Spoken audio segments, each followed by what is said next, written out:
Hi there, happy hump day. It's Wednesday. So today we're talking about something that is a really important leadership trait, but it may not be something that first springs to mind when you think about the traits of good leaders. What is it? It's fairness. If you think about it, as humans, we're acutely attuned to when things don't seem or don't feel fair. It starts from childhood, and if you look at children around you, you'll hear them say when something happens that they don't like, that's not fair. And when something's not fair, it impacts a person's behaviour. And so it carries into our adult years.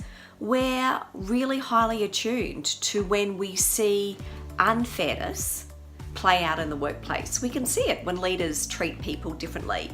We see it when people are rewarded or promoted in a way that seems unfair.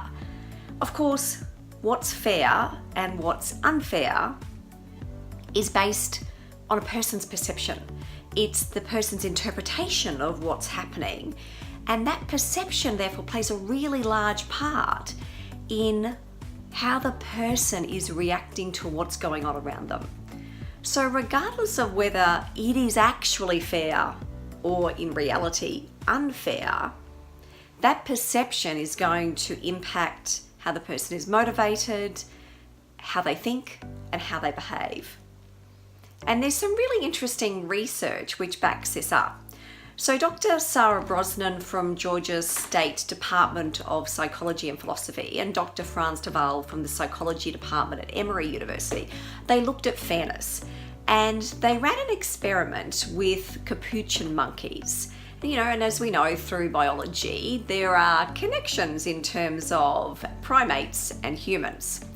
And their paper, Monkeys Reject Equal Pay, which was released back in 2003, found that the capuchin monkey was quite happy to do a task and quite happy to get rewarded for that task until they saw the monkey beside them doing the same task but getting a reward that they thought was better than the reward they were being given.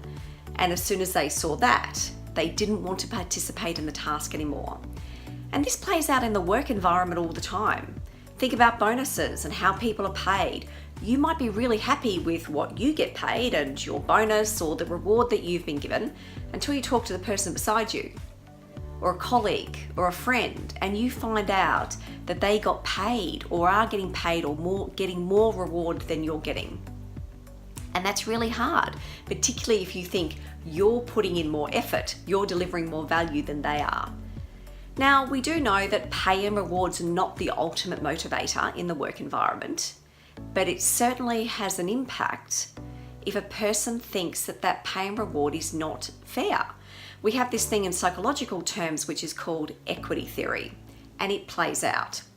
Now, the interesting thing is often in the work environment is people are told, don't discuss your pay, don't discuss reward and benefits with other people around you. But of course everybody does. And people want to be treated fairly. And so if you're working harder than the person beside you, and yet you're getting paid less, you're going to be unhappy.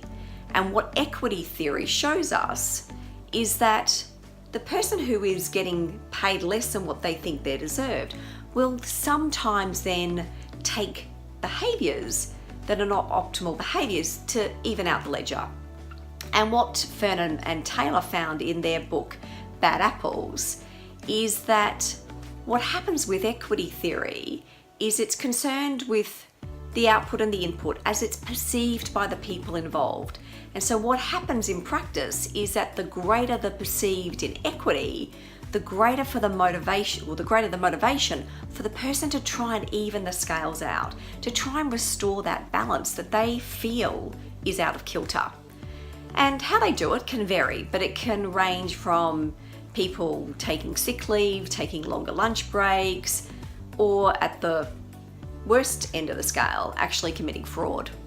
So as a leader, you play a really important part. If you want a highly engaged, a great, healthy team environment, it's really important for you to not only be fair, but to be seen to be fair.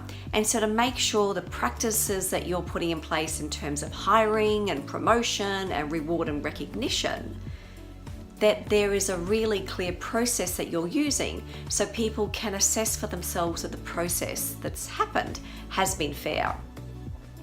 Great leaders are also able to see the difference between how people contribute to a team and are able to respect those unique differences. And they're really working out to bring the best in each person so that every person who's part of the team feels valued, respected, and that they're treated fairly.